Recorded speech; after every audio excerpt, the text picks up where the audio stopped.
Pirmasis skaitinys iš pranašo Izaijo knygos. Pranašas sako: Dievo dvasia ant manęs, kadangi mane yra Viešpats patekęs. Jisai mane pasiuntė nešti džiugios naujienos vargdieniams, gydyti tų, kuriems skauda širdį, skelbti belaisvių išvadavimo, kalinių paleidimo, pagarsinti Viešpaties malonės metą.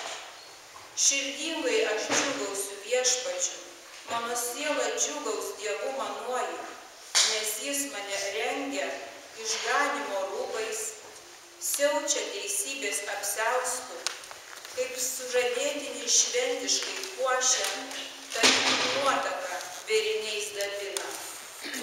Kaip žemė augina pasėlius, kaip sodas želdina sodinius, taip Viešpats Dievas apreikš teisybę ir šlovę visų tautų akivaizdoj.